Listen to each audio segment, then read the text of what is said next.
Thank you so much for the introduction, Jeremy, and thank you for inviting me to come and speak today. I'm very excited to be here. So before I begin, I want to start by acknowledging the students, my clinical collaborators, and the funding that made this work possible. So, machine learning. Machine learning is the study of methods to automatically detect patterns in data. These patterns can then be used to make predictions about the future, for example, who's at greatest risk of an infection, or increase our understanding about the current world, identify new risk factors. And these approaches work best in settings where the data are high-dimensional and the underlying relationships nonlinear, which is often the case in healthcare. We're collecting an immense amount of data in healthcare today, everything from what medications a patient's on to their genetic makeup. And while clinicians are spending ever more time studying data about their patients, they're still ignoring the vast majority of it.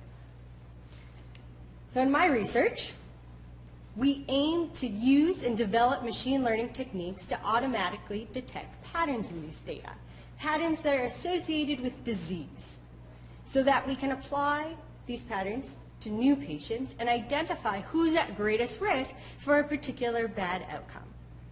We work in a number of different application areas, from predicting acute adverse outcomes in a hospital setting to the progression of disease or more chronic diseases like cystic fibrosis or type 1 diabetes. Today, I only have time to tell you about the first project, and that's in predicting infections with C. diff. So C. diff, or Clostridium difficile, is a type of bacteria that takes over the gut when normal flora get wiped out.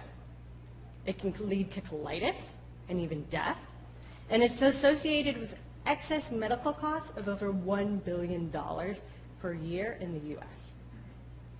We hypothesize that one of the reasons this disease remains so stubbornly prevalent in US hospitals today is because we lack an effective tool for measuring patient risk. So we take a data-driven approach to the problem, in which we aim to leverage the contents of the electronic health record to sort patients from lowest risk to high risk, to identify those patients at highest risk of infection well before they're clinically diagnosed. We have data, clinical data in the EHR pertaining to medications, procedures, where the patient is in the hospital, who's in the bed next to them, healthcare staff, lab results, vitals, demographics, the history of the patient to the extent that it's available within that system, and admission details. Now, we're not the first to look at this problem. Others have looked at the problem of identifying patients at greatest risk for hospital onset CDI, Clostridium difficile infection. However, prior to our work, researchers considered a small set of known risk factors, typically a dozen or fewer, made a single prediction per patient based on a snapshot of that patient in time, and sought a global model that worked well across all hospitals. In contrast, we leveraged the entire contents of the electronic health record. We considered the evolution of patient risk. How does it change from the time the patient comes in the door to as their care is modified over the course of the visit? We incorporate time-varying parameters. And finally, we use transfer learning to augment a hospital-specific model. The main takeaway being a generalizable approach over a generalizable model. Why a generalizable approach instead of a generalizable model? Well, a model that's trained on data from one hospital will not necessarily apply to another because of differences in the patient populations, in the layouts of the hospitals, in the clinical testing protocols, and the EHR systems. Even if the EHR systems are the same, the way in which healthcare staff interact with those systems can differ.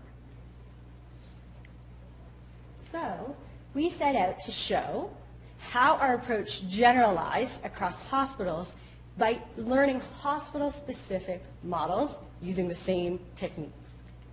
We did this at both the University of Michigan hospital system and at Massachusetts General Hospital in Boston. Two different patient populations, but two large academic medical centers. We extracted data pertaining to a population of patients depending on when changes in the EHR system happened and when changes in the clinical testing protocol happened. We ended up with nearly 200,000 inpatient visits at Michigan and over 65,000 inpatient visits at MGH. There were some differences in the populations. So Michigan skewed slightly more female, slightly younger, and slightly higher incidence of CDI. And then we extracted data from the EHR, trying to make as few assumptions as possible. We just took what was available. For Michigan, this meant that we had almost 5,000 variables extracted on a daily basis per admission. At MGH, we had slightly fewer because we lacked vitals and we lacked medication abstractions. But we had more detailed information on healthcare staff, so we made use of that. And we trained a model tailored to each population, to Michigan and to MGH, based on these data. So applied to held-out test data from an entire year at each institution, the models performed well, discriminatively achieving an AURC of 0.82 and 0.75. We had fewer cases to learn from at MGH, so it's not surprising that it doesn't do as well. But on average, both models were able to predict CDI, C. diff infection, 5 days before even the sample was collected. We think this is enough time that you could actually act on this information and intervene. So we were happy with this result. We were happy with the performance. But we thought we could take it further. In particular, through our work with physicians, we've identified key characteristics for safe and meaningful adoption of these sorts of clinical decision support tools. It's not enough for the model to just be accurate, for the AUC to be high. The model must also be actionable. Tell me how to reduce the patient's risk. The model must be credible, and it must be robust, able to adapt to changes in the EHR or how the patient populations over time. I'm just going to talk about the first one and in tackling this actionability issue. How do we make these models more actionable? So I told you that risk of C. diff infection is multifactorial. We know that a patient needs to be both susceptible to disease and exposed to the disease. Susceptibility characteristics are typically measured as a function of what medications the patient's on, what comorbidities they have, whereas exposure is typically measured as a function of one's neighbors, the infection status of one's neighbors. Who's in the bed next to you? Did they have a C. diff infection? But a recent study published in the New England Journal of Medicine showed that almost 50% of C. diff infections were genetically distinct from all other known infections in the hospital. So the question becomes, who is spreading the disease? Who's the culprit? We hypothesize that it might be asymptomatic carriers. These are patients who show no signs of symptoms of the disease, but are contributing to the spread of C. diff infection. To identify these patients, we represent the hospital as a network in which the patients correspond to nodes in the graph, and the edges connecting two patients correspond to proximity. For example, two patients share a room, they'll share an edge. Or if two patients share a nurse, they'll share an edge. Okay, by representing the hospital in this way, given the graph, we know who's connected to whom, we can infer latent spreader status while inferring infection status. Okay, identifying potential spreaders, estimating exposure, and making better predictions of infection. So again, we apply this to real data. This is data at MGH, where we considered two patients to share an edge if they shared a nurse. And we showed that this proposed approach, which took into account the network and the effect of hidden or latent spreaders, outperformed an approach that ignored the network structure.